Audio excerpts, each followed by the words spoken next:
How's it going, everyone? David from DoD Media. Today we're having a look at this, the Zhiyun X60X. This is a 60-watt battery-powered light that literally fits in your pocket.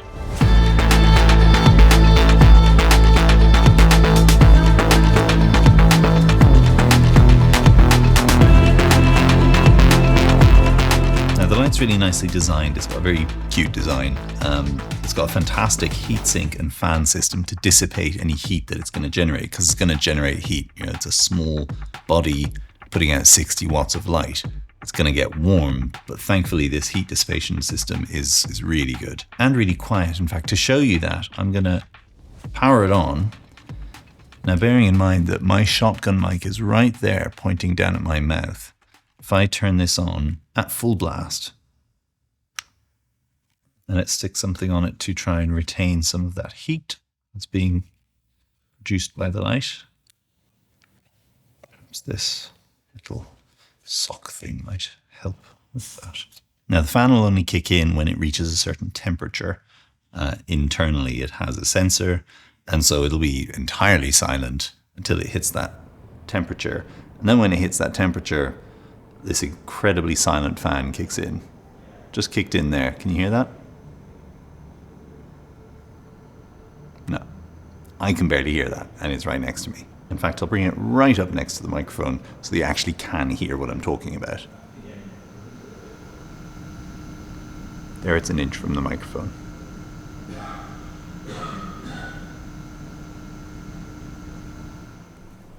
So incredibly quiet, considering it's putting out 60 watts in such a tiny body. So the light can be powered either via USB-C or via DC port with the included adapter. The USB Type-C is interesting because I have a 100-watt power delivery system, and it will allow me to use that entire 100 watts of power, meaning that I can put out the full blast of power from that USB-C delivery system. So if I'm using this for something like a longer interview, and I'm worried that this battery won't quite cut it, well, I can just switch to that instead, and that will do just fine.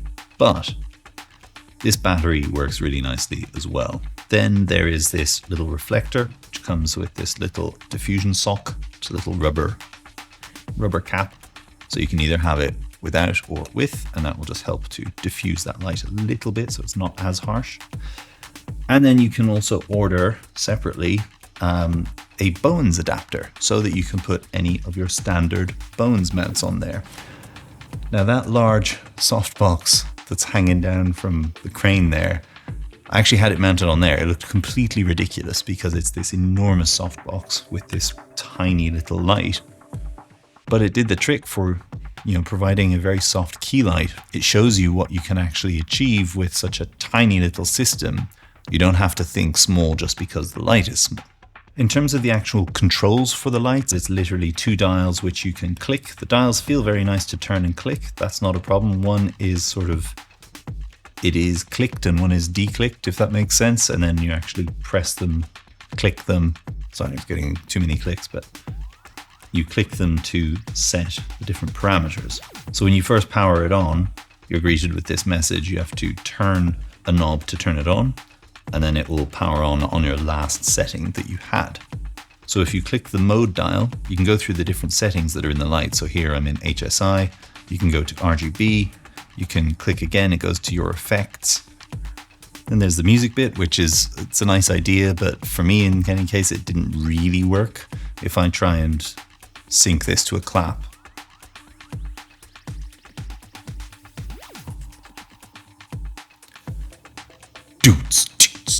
see, it just doesn't do it. So music bit's a bit pointless.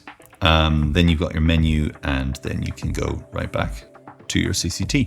Your CCT can range from 6500 Kelvin all the way down to 2700 Kelvin. And if you click the right knob, well, it will alternate between 50% increments. So 0%, 50%, 100% output.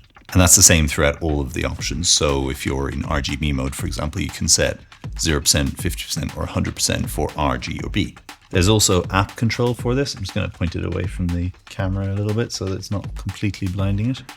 So you launch the ZY Vega app, and that allows you to control your individual light or to create groups of lights if you have more than one Zhiyun light, like any of the Molus range of lights. And so within the app, you can then control your light, change the brightness, change your color temperature. There's also settings for daytime, tungsten, a modeling light, dysprosium lamp or fluorescent lamp, sunlight, xenon lamp. You've got all of these settings for specific color temperatures. Then you can go along to a CCT gel, for example. So you could go full CTB, color temperature blue, 3/4 CTB, half CTB, 1/8 CTB, or you can go for CTO, color temperature orange, and you can go through the different ranges of that. So again, being able to dial in very specific sort of industry standards for light temperatures. You can even go to a CCT pair, which will take the camera feed from your phone to match to a certain color temperature. So if I match it to this white sheet that I'm using for a booklight here, it'll match it to that. If I retry and do it to an orange table, it'll match it to that. Then you can also just go straight to your color. And here you have a color parade, which you can then just jog around and choose your saturation and your hue. There's also just a few preset colors which are on there, and you can add them, you can edit them as you wish. And then last of all, there's a color picker on the app. So if I just grab, let's say, the spirit level, well, if I just take that, then it will take that hue and it will try to replicate it in the light. So if you're shooting a scene where a character has a specific color of clothing and you're wanting to complement that in your lighting, it's really, really straightforward. One thing that's missing in the app is the ability to control the effects, which is a little bit of a shame because this light is so small that it can be very much easily used as a practical with some effects on it. And being able to control that remotely if you're stood on the side of a set, well, that would have made a lot more sense. But unfortunately, in this current version of the firmware of the app and the light, it's not possible. It may well be in the future because it's just a firmware issue. But that being said, the effects are okay. They're not great. They're a little bit basic. I think it would be an awesome idea if Zhiyun allowed you to create your own effects based on, keyframing specific intensities over time or hues over time. That would be really cool. But for now, that's not a possibility. And this is just me shooting ideas, so I don't know if it will ever be a possibility. The light has only one mounting point. But that being said, you just screw a little baby pin in there. And this is now ready to mount on pretty much any light stand. Or alternatively, you get the Bones mount, and then you can mount it on a proper light stand with an umbrella, whatever you want. And the Bones mount includes the reflector dish, which is here. It's basically built into it. So you can just use it as a bare reflector as well. So really nice light. Gotta say, I really appreciate the thought that's gone into this. It's just really nice to see something a little bit different. All right, if you enjoyed this review, let me know down below. There are links to this as well as the Bones mount if you're interested. They are affiliate links, which means that you'd be supporting this channel if you purchase them using those links. Give it a thumbs up if you like this video, hit that subscribe button, ring that bell, and I'll see you next time. Cheers.